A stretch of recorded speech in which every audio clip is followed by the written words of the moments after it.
الحمدللہ رب العالمین والصلاة والسلام علی رسول اللہ صلی اللہ علیہ وسلم۔ رب اشرح لی صدری ویسر لی امری واحلل عقدۃ من لسانی یفقہوا قولی۔ سبحانک لا علم لنا الا ما علمتنا انک انت العلیم الحکیم۔ رب زدنا علما۔ ان الخیر الحدیث کتاب اللہ وخیر الہدی ہدی محمد صلی اللہ علیہ وسلم وشر الامور محدثاتها وکل محدثۃ بدعہ وکل بدعۃ ضلالہ وکل ضلالۃ فی النار۔ دیکھو بیٹا، ایک چیز ذہن میں رکھو، اپنی روز کی جو روٹین ہے نا، اس کو دینی حساب سے بناؤ۔ دینی حساب سے کیسے؟ سب سے پہلے تو یہ دیکھو کیا چیز دین میں سب سے ضروری ہے۔ نماز 5 وقت کی، اس کی پابندی ہونی چاہیے، چاہے کہیں پہ بھی ہو آدمی، کسی رشتہ دار کے یہاں ہو، کہیں آفس میں ہو، اپنے گھر میں ہو، باہر ہو، کہیں بھی ہو، اذان ہو، مرد حضرات مسجد چلی جائیں، عورتیں کہیں پر بھی ہوں، وہ وہاں پہ نماز ادا کر لیں۔ عورتیں کہاں ہوں گی؟ زیادہ سے زیادہ اپنے گھر میں ہوں گی، کسی رشتہ دار کے گھر گئی ہوئی ہوں گی، ٹھیک ہے؟ کوئی کہیں آفس میں اگر چلے کام کرتی ہیں تو بھائی اذان ہوئی، فوراً وضو کیا اور نماز ادا کر لی۔ اس کے علاوہ اپنی زندگی کے روز کے معمول میں قرآن کی تلاوت لازمی لانی چاہیے انسان کو۔ قرآن پڑھے، چاہے 1 رکوع پڑھے، 2 رکوع پڑھے، 3 رکوع پڑھے، 1 پارہ پڑھے، اس کا ترجمہ پڑھے کہ اللہ نے قرآن میں فرمایا کیا ہے۔ اصل چیز ہے قرآن سے ہدایت لینا، ٹھیک ہے؟ کہ اس کا ترجمہ پڑھو کہ قرآن میں اللہ نے فرمایا کیا ہے۔ اس میں کوئی چیز سمجھ میں نہیں آتی تو آپ لوگ مجھ سے پوچھو کہ یہاں پہ یہ آیت ہے، اس کا مطلب یہ ہے، ترجمہ یہ بن رہا ہے، میں یہ سمجھ میں نہیں آ رہا یہ کس کے بارے میں نازل ہوئی، یا کیا اس میں اللہ فرما رہا ہے، کیا ہم سے کرنے کو کہہ رہا ہے، وہ مجھ سے پوچھو۔ یہ تو ہو گیا قرآن اور نماز جو سب سے ضروری ہے روزانہ کی بیس پہ۔ میں وہ اعمال بتا رہا ہوں کیونکہ اب رمضان آ رہا ہے، ٹھیک ہے؟ کہ ان کو روٹین میں رکھو ان اعمال کو۔ پھر نبی صلی اللہ علیہ وسلم استغفار کیا کرتے تھے 100 بار۔ ایک صحابی بتاتے ہیں کہ میں نبی صلی اللہ علیہ وسلم کے استغفار گن رہا تھا، ایک ہی محفل میں بیٹھے بیٹھے انہوں نے 100 سے زیادہ بار استغفار کیا۔ تو استغفار کرو 100 سے زیادہ بار ایک دن میں۔ اور استغفار کا صحیح کیا ہے جو نبی صلی اللہ علیہ وسلم استغفار کے لیے ذکر کیا کرتے تھے کہ استغفر اللہ الذی لا الہ الا هو الحی القیوم واتوب الیہ۔ تو یہ ہو گیا استغفار کہ نماز انسان لازمی پڑھے،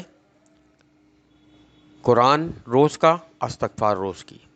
اب آ جاؤ دوسری سنتوں پہ کہ نبی صلی اللہ علیہ وسلم نے فرمایا جو کوئی روزانہ سبحان اللہ و بحمدہ پڑھتا ہے، اللہ تعالیٰ اس کے تمام گناہوں کو بخش دیتے ہیں، چاہے وہ سمندر کی جھاگ کے برابر کیوں نہ ہو۔ صحیح مسلم کی حدیث ہے۔ تو سبحان اللہ و بحمدہ مشکل سے 4 5 6 منٹ میں 100 ہو جاتے ہیں، انسان یہ پڑھ لے، ٹھیک ہے؟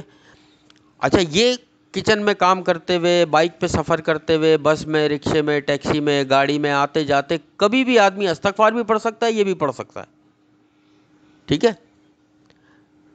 اس کے علاوہ آ جاؤ کہ جس نے صبح کے ٹائم پہ لا الہ الا اللہ وحدہ لا شریک لہ لہ الملک و لہ الحمد وہو علی کل شیء قدیر، یہ 100 دفعہ پڑھا تو نبی صلی اللہ علیہ وسلم نے ارشاد فرمایا کہ وہ شام تک شیطان کے شر سے اور اس کے جو خیالات الٹے سیدھے آتے ہیں نا، ان سے محفوظ ہو جاتا ہے، اللہ کی پناہ میں آ جاتا ہے۔ اور جو شام میں یہ پڑھتا ہے وہ پھر صبح تک محفوظ ہو جاتا ہے۔ یعنی 100 دفعہ کوئی صبح پڑھ لے، 100 دفعہ شام میں، تو پورے 24 گھنٹے وہ شیطانی خیالات، شیطانی چکروں سے محفوظ ہو جاتا ہے۔ یہ بھی آدمی پڑھ سکتا ہے لیٹے اٹھتے بیٹھتے، ٹھیک ہے؟ اچھا، ان ذکر و اذکار کے لیے وضو بھی ضروری نہیں ہے، وہ تو نماز اور قرآن کے لیے چلو ضروری ہے نا، ذکر و اذکار انسان کا وضو نہیں ہے پھر بھی کر سکتا ہے۔ اچھا، پھر آ جاؤ صبح اور شام کے اذکار۔ صبح فجر کے بعد اور شام کے بعد کے ایک مسنون اذکار ہیں جو حصن المسلم کتاب میں موجود ہیں، اس میں کوئی 15 20 چھوٹی چھوٹی دعائیں ہیں، ذکر و اذکار ہیں کہ جو انسان پڑھ لے تو پورے دن کی لوگوں کی پریشانیوں سے، لوگوں کے دباؤ سے، قرض سے، بیماری سے، اپنا بڑھاپے سے، ہر طرح کی تنگی سے، ہر چیز سے آدمی محفوظ ہو جاتا ہے، یہاں تک کہ آنکھوں کے گناہ، پیروں کے گناہ، ناخن کے گناہ، جسم کے گناہ سے محفوظ ہو جاتا ہے۔ اور پھر یہ انسان کا پورا جسم اللہ اپنی حفاظت میں لے لیتا ہے، کوئی بیماری، موضوع، جانور یا کوئی ایسی چیز ہے اس سے محفوظ ہو جاتا ہے آدمی، ہر طرح کی چیزوں سے وہ محفوظ ہو جاتا ہے، صبح اور شام کے مسنون اذکار جو کر لے۔ حصن المسلم کتاب میں ہے، ٹھیک ہے، اس سے کوئی لے کے پڑھ سکتا ہے، یا اگر بولو تو میں گروپ پہ بھی شیئر کر سکتا ہوں کہ وہ پڑھ لے، ٹھیک ہے۔ 10 منٹ بھی نہیں لگتے، 8 منٹ لگتے ہیں مشکل سے 15-20 اذکار پڑھنے میں، 8 سے 10 منٹ، یہ بھی چلتے پھرتے ہو سکتا ہے۔ اور فجر کی نماز کے بعد کوئی بیٹھ کے پڑھے وہیں 5 منٹ میں پڑھ لے، عصر کے بعد بیٹھ کے پڑھے وہیں پڑھ لے، ٹھیک ہے۔ یہ ہو گئے صبح شام کے اذکار۔ اب اس کے علاوہ آ جاؤ، آدمی جو کام بھی کرے وہ بسم اللہ سے شروع کرے۔ گھر میں داخل ہو بسم اللہ پڑھ کے، کھانا شروع کرے بسم اللہ پڑھ کے، کپڑے پہنے بسم اللہ پڑھ کے، جوتا پہنے چپل پہنے بسم اللہ پڑھ کے، کہیں کمرے میں داخل ہو بسم اللہ پڑھے سلام کرے، گھر میں داخل ہو بسم اللہ پڑھے سلام کرے۔ ہر کام سے پہلے بسم اللہ ہے، ہر کام سے پہلے۔ کھانا بنانے کھڑے ہو بسم اللہ پہلے، پیاز کاٹنے کھڑے ہو بسم اللہ پہلے، سالن بنانے کھڑے ہو بسم اللہ پہلے، کوئی کام بھی آدمی کرے بسم اللہ پہلے پڑھ لے۔ یہ وہ چیزیں ہیں جو آدمی آرام سے کر سکتا ہے، پھر وہ کام جب ختم ہو الحمدللہ پڑھ لے۔ اسی طریقے سے اور سنتیں کیا ہیں چھوٹی چھوٹی نبی صلی اللہ علیہ وسلم کی، جو انسان ڈیلی بیسس پہ ہم اپنا، دیکھو رمضان آ رہا ہے، رمضان میں ایک ایک نیکی کا اجر جو ہے نا سینکڑوں گنا بڑھ جاتا ہے، ایک ایک نیکی کا۔ اور کیوں؟ خاص کر جو یہ آخری عشرہ آتا ہے، شب قدر کی راتیں آتی ہیں، تو یہ اس وجہ سے بتا رہا ہوں کہ یہ روٹین میں اپنی لے کر آؤ، کیونکہ رمضان میں کئی گنا اجر بڑھ جاتا ہے ان چیزوں کا۔ پھر انسان واش روم جا رہا ہے، جانے کی دعا پڑھ لے، اللہم انی اعوذ بک من الخبث والخبائث، ٹھیک ہے، الٹا پیر اندر ڈالے، سنت طریقہ۔ باہر نکل رہا ہے سیدھا پیر باہر نکالے، غفرانہ کا، یہ دعا پڑھ لے، نبی صلی اللہ علیہ وسلم سے ثابت ہے۔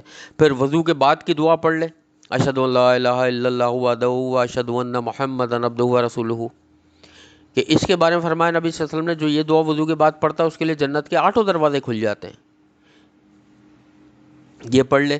زبان پہ کوشش کرے جھوٹ نہیں لائے، گالی نہیں لائے، کسی کو تکلیف نہیں پہنچائے۔ اچھا اب آ جاؤ سونے کے اذکار میں، کہ سونے سے پہلے نبی صلی اللہ علیہ وسلم کا کیا معمول تھا، کہ سونے سے پہلے نبی صلی اللہ علیہ وسلم جو ہے وہ دعا پڑھتے تھے، اللہم بسمک اموت واحیا، پھر آیت الکرسی، سورہ بقرہ کی آخری 2 آیتیں پڑھتے تھے، پھر سورہ اخلاص، سورہ فلق، سورہ ناس پڑھا، دم کیا اپنے اوپر ہاتھوں پہ، پھر سورہ اخلاص، سورہ فلق، سورہ ناس پڑھا، پھر دم کیا، پھر سورہ اخلاص، سورہ فلق، سورہ ناس پڑھا، دم کیا، یہ 3 دفعہ کرتے تھے نبی صلی اللہ علیہ وسلم۔ پھر سبحان اللہ 33 بار، الحمدللہ 33 بار، اور 34 بار اللہ اکبر، یہ پڑھتے تھے۔ یہ آدمی پڑھنے لگے، اللہ کی حفظ و امان میں پوری رات آ جاتا ہے، اور فرشتہ اللہ تعالیٰ اس کے پاس کھڑا کر دیتے ہیں، ایک فرشتہ اس کے پاس کھڑا کر دیتے ہیں اللہ، جو پوری رات حفاظت کرتا ہے، جو آیت الکرسی پڑھتا ہے۔ یہ چھوٹی چھوٹی سی وہ سنتیں، وہ نیکیاں بتا رہا ہوں میں، جو چلتے پھرتے آدمی کرتا رہے تو اس کی زندگی مومنوں والی بن جاتی ہے۔ ہمارے یہاں صرف انہی تھوڑی سی چیزوں کی کمی ہے کہ یہ روٹین میں آدمی لے آئے اپنی چیزیں، تو انسان کہاں سے کہاں پہنچ جاتا ہے۔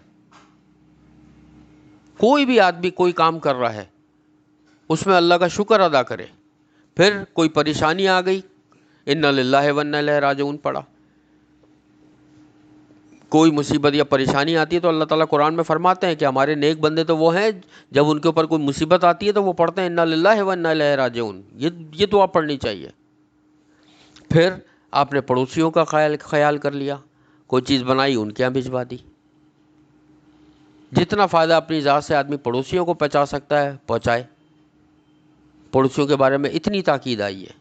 پھر انسان یہ سوچے کہ کسی رشتہ دار سے قطع تعلق تو نہیں کیا ہوا ہے، اگر کیا ہوا ہے آدمی اس سے کال پہ بات کر لے، اس کو اپنے گھر کھانے پہ بلا لے، اس کے گھر چلا جائے، جو پرانی باتیں اکھیڑنے کی ضرورت ہی نہیں، غلطی کس کی تھی، سیدھا سیدھا آدمی اللہ کا نام لے اپنے دل میں کہ میں اللہ کے خاطر اس سے ملنا چاہ رہا ہوں یا اس سے ملنا چاہ رہی ہوں، اور اس سے بات کرے، اس کے گھر چلا جائے یا اس کو اپنے گھر بلا لے۔ دیکھو اللہ کتنا راضی ہوتا ہے۔ ہر پیر والے دن اللہ کے آگے نامہ اعمال پیش کیے جاتے ہیں، اور اللہ تعالیٰ سب کے نامہ اعمال کو قبول کر لیتا ہے سوائے ان لوگوں کے۔ فرشتوں سے کہتا ہے کہ جن لوگوں نے آپس میں قطع تعلق کیا ان کے نامہ اعمال میرے سامنے پیش نہیں کرو جب تک کہ آپس میں صلح نہیں کر لیں۔ یہ وہ میں چیزیں بتا رہا ہوں کہ انسان ان سب چیزوں پہ نماز اور قرآن کے ساتھ عمل کرتا رہے. کتنی آسان چیزیں. یہ کوئی مشکل ہے کام؟ کتنا آسان کام ہے. پھر انسان بچوں کے ساتھ اچھا وقت گزارے، بہن بھائی ہیں ان کے ساتھ اچھا وقت گزارے، گھر میں آخرت کو یاد کر کے گزارے، کچھ اللہ کی باتیں کرے، نبی صلی اللہ علیہ وسلم کی سنتوں پر بات کرے، صحابہ کرام کے بارے میں بات کرے. یہ آہستہ آہستہ انسان ان سنتوں پہ جب عمل کرنا شروع کرتا ہے نا، جو دعائیں یاد نہیں ہیں وہ یاد کرنا شروع کرے، ان کو پڑھنا شروع کرے. 1 مہینے کے بعد، 2 مہینے کے بعد، 3 مہینے کے بعد اس کو اندازہ ہوگا کہ وہ بہت اوپر کھڑا ہوا ہے آ کے، کہ اس کی روٹین میں وہ ساری چیزیں شامل ہو گئی ہیں کہ جو ایک اچھے مسلمان کی روٹین میں ڈیلی بیسس پہ شامل ہونی چاہیے. ماں باپ گھر میں ہیں، اگر ماں باپ کی خدمت کرے آدمی، ان سے دعائیں لے.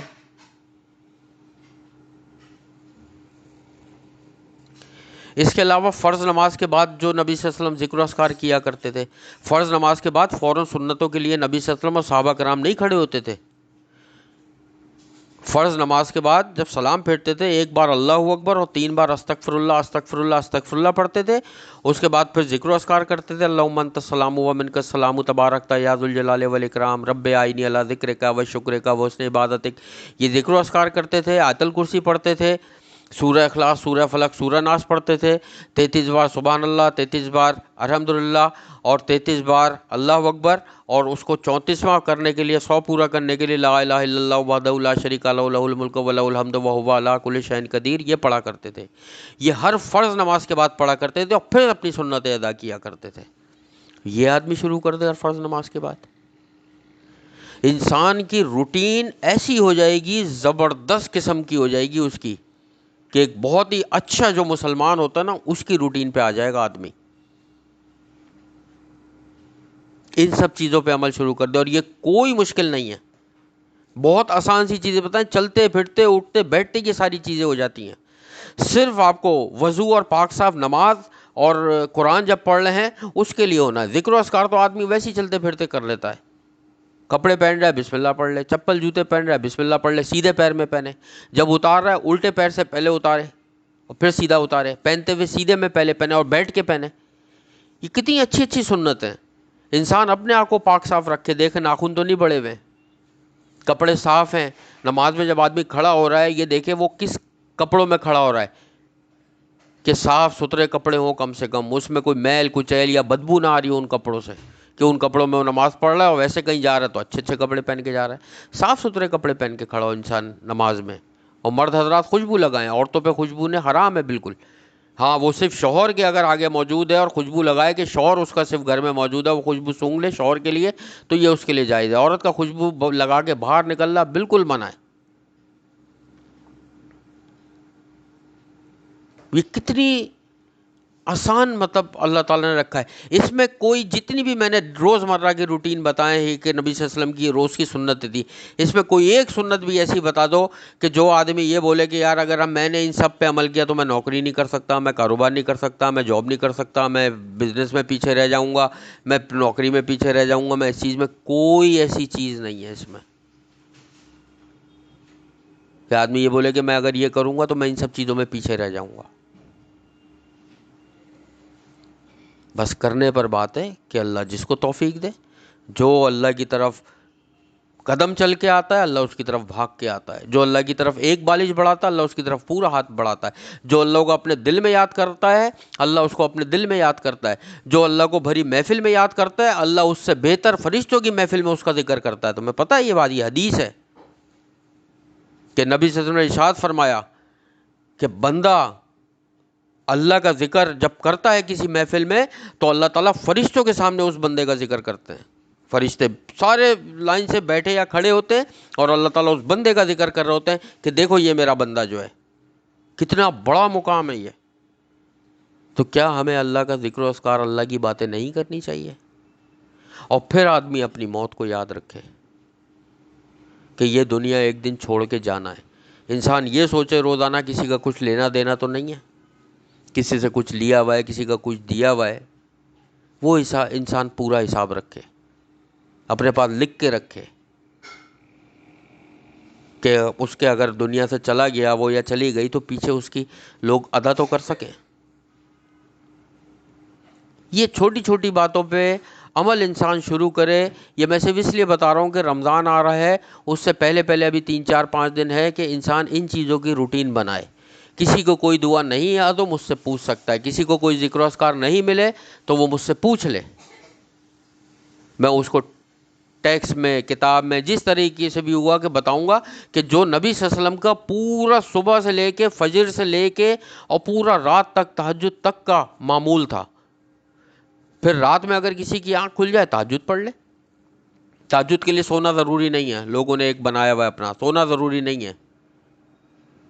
آدھی رات کے بعد انسان کبھی بھی تہجد پڑھ لے، وہ جاگ بھی رہا ہے تو وہ 1 بجے 2 بجے 3 بجے تہجد پڑھ سکتا ہے، اور سو کے اٹھ کے اگر تو بھی تہجد پڑھ سکتا ہے وہ۔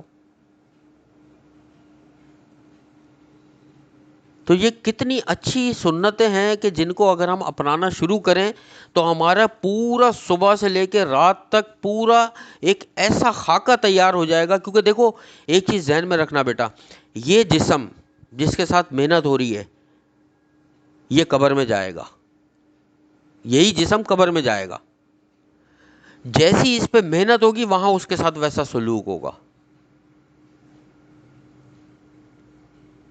جیسی انسان محنت کرے گا اس جسم پہ، اللہ کی یاد میں رہے گا، نبی صلی اللہ علیہ وسلم کی سنت و ذکر و اذکار کے ماحول میں رہے گا، باوضو رہے گا، قرآن اور نماز کے درمیان رہے گا، قبر میں بھی یہ ساری چیزیں اس کے ساتھ آ کے کھڑی ہو جائیں گی۔ انسان جتنا اس سے دور رہے گا قبر میں ساری چیزیں پیچھے ہٹ جائیں گی، اور وہاں پہ پھر جس طرح کے سانپ اور بچھو اور جس طرح کا عذاب وہاں ہوتا ہے وہ ایک پوری الگ احادیث ہے اس پر، کہ کسی دن میں وہ بتاؤں گا کہ انسان کے رونگٹے کھڑے ہو جاتے ہیں۔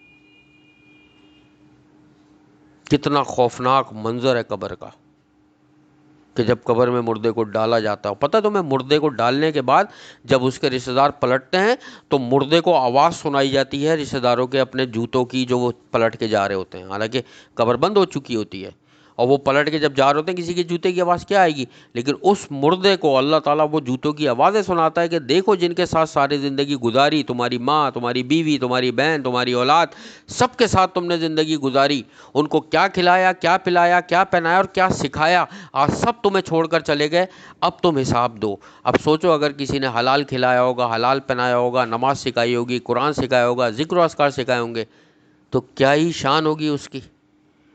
اور جس نے کچھ بھی نہیں کیا ہوگا ان سب میں سے تو وہ صرف افسوس کر رہا ہوگا کہ ہائے مجھے چھوڑ کر کہاں جا رہے ہو۔ بس یہ ذہن میں رکھو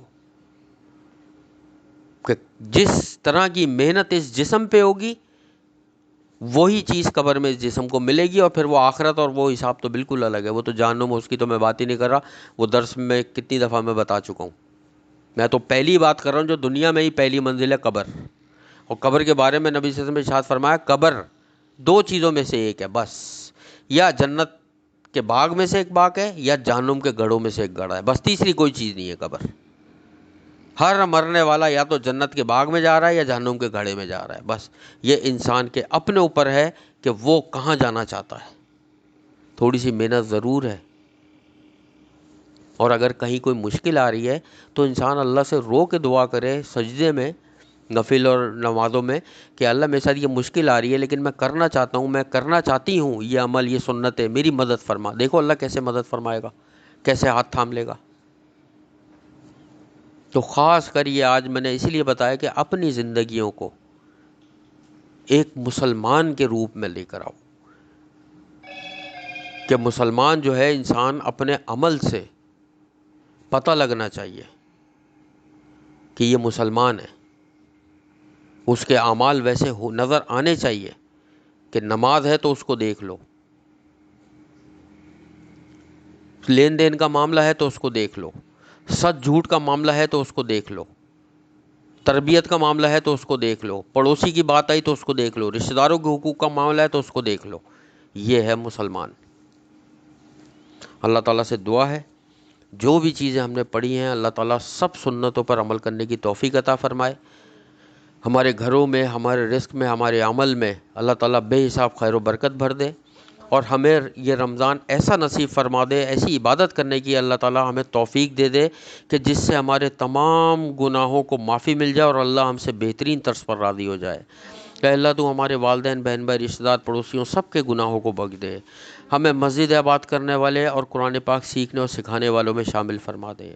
اے اللہ تو ہمیں اپنے شکر گزار بندوں میں شامل فرما دے۔ آخرت میں ہمارا حساب کتاب انبیاء، شہداء، صدیقین اور سلف صالحین کے ساتھ فرما دے۔ یا اللہ ہم سب کو ان 70,000 لوگوں میں شامل فرما دیجیے گا جو بغیر حساب کتاب کے تیری رحمت سے جنت الفردوس میں جائیں گے۔ اللہم انا نسألک الجنت الفردوس وقنا عذاب النار۔ اللہم انا نسألک الجنت الفردوس وقنا عذاب النار۔ اللہم انا نسألک الجنت الفردوس وقنا عذاب النار۔ ربنا تقبل منا انک انت السمیع العلیم وتب علینا انک انت التواب الرحیم۔